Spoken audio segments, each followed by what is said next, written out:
To demonstrate a Crookes tube, a cathode ray tube, we need a high voltage power source, such as this one.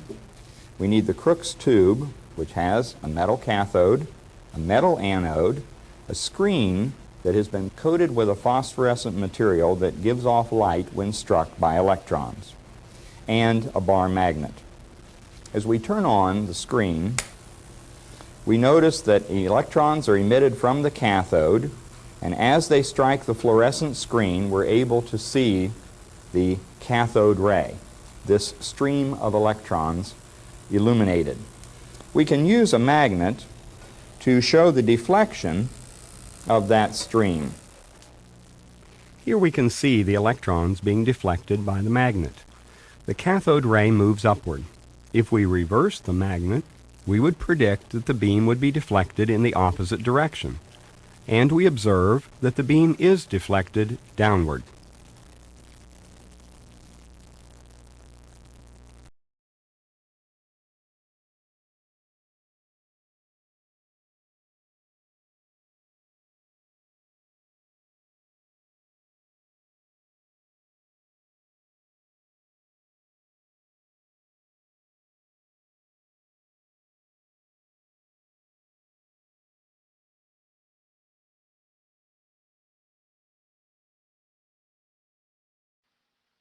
In 1910, Rutherford and his co-workers were studying the angles at which alpha particles were scattered as they passed through a thin gold foil.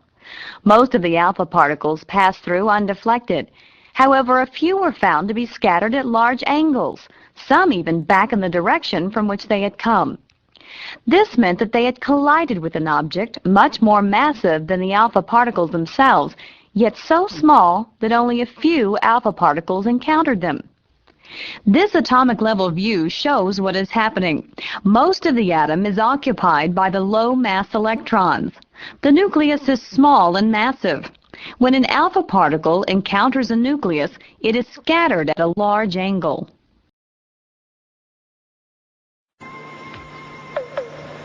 Los espectroscopios se utilizan para analizar la luz separando sus diversos colores o frecuencias. Cuando se mira a un gas compuesto por átomos de un único elemento, el espectro de luz consta de una serie de rayas a ciertas frecuencias, un espectro diferente para cada elemento. Y ese hecho fue una pista para llegar a la naturaleza interior del átomo. Maxwell dijo: cuando el espectro consta de un número de rayas brillantes, el movimiento del sistema debe estar compuesto de un número correspondiente de tipos de vibración armónica. En otras palabras, los átomos vibrarían como una cuerda de un simple violín y cada átomo tendría sus propias frecuencias. Si una molécula fuera un simple sistema mecánico vibrante, las frecuencias de las rayas brillantes en ese caso estarían relacionadas de un modo relativamente simple. El propio Maxwell no esperaba que se encontrase esa relación sencilla. Pero en 1885 un suizo, Johann Balmer, profesor de una escuela superior, escribió una fórmula que casi se ajustaba a las longitudes de onda de todas las rayas conocidas del espectro del hidrógeno. Muy pronto, el maestro del espectroscopio, el sueco Johannes Rydberg, generalizó la fórmula de Balmer. En la versión de Rydberg se generaban una serie de rayas para cada par de números enteros, m y n. Y la cantidad R, llamada constante de Rydberg, se midió con gran precisión. A partir de entonces fue posible predecir nuevas rayas, pero para entender la naturaleza del átomo en un sentido más profundo, se requeriría que alguien hiciera un descubrimiento en otras líneas diferentes. Y ese alguien fue el profesor J.J. Thomson, discípulo de Maxwell en la teoría del electromagnetismo y por propio derecho un hombre decidido a investigar la naturaleza interna del átomo y a descubrir cómo funcionaba. Más tarde, otros convertirían el tubo de rayos catódicos en pantallas de televisión y de ordenadores. Pero a la larga lo más significativo fue que los experimentos de Thomson demostraban que los rayos que emanaban de un cátodo caliente en un tubo de cristal, en el que se hubiera hecho el vacío, eran partículas cargadas eléctricamente. Pero, más importante, esos rayos podían ser desviados por campos eléctricos y magnéticos e independientemente de la sustancia que hubiera en el tubo, se trataba siempre de las mismas partículas cargadas. Thomson vio que todos los átomos contenían las mismas partes en funcionamiento, o según sus propias palabras, corpúsculos que llegarían a ser conocidos como electrones. Con esas partes en mente elaboró un modelo que se llamó pudding de ciruelas. Y más que un refrigerio intelectual, era una explicación fundamental de los espectros de rayas de los elementos. Según la teoría del profesor Thomson, cada átomo consta de una gran esfera de carga eléctrica positiva, con suficiente cantidad de electrones negativos en el interior como para equilibrar la carga total y hacerlo neutro.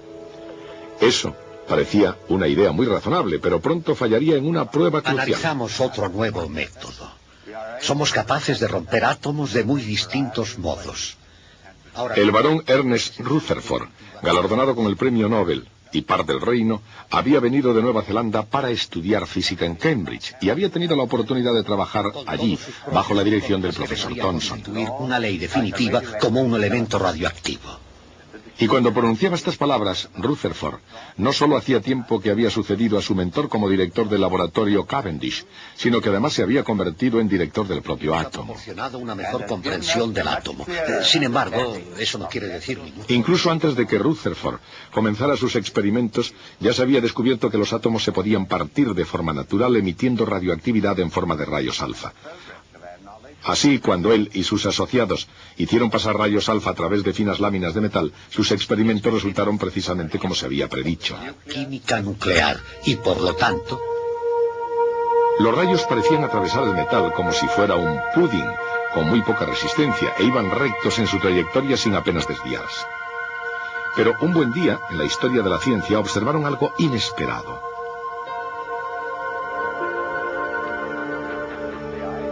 El suceso más increíble que me ha ocurrido en toda mi vida, declaraba Rutherford después del hecho. Fue algo casi tan increíble como si al disparar un proyectil de 15 pulgadas contra un papel de seda, se volviera y le diera al que disparó. Lo increíble era que algunos de los rayos alfa, en vez de seguir su camino a través del metal, rebotaban hacia atrás. Rutherford se dio cuenta de que, contrariamente al modelo de Thomson, toda la carga positiva del átomo, concentrada, tendría que estar dentro de un pequeño núcleo.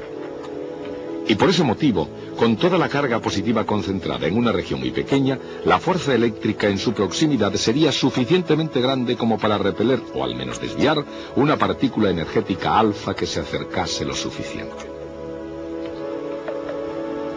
Además, si el núcleo contenía la mayor parte de la masa del átomo, repelería la ocasional partícula alfa sin retroceder demasiado.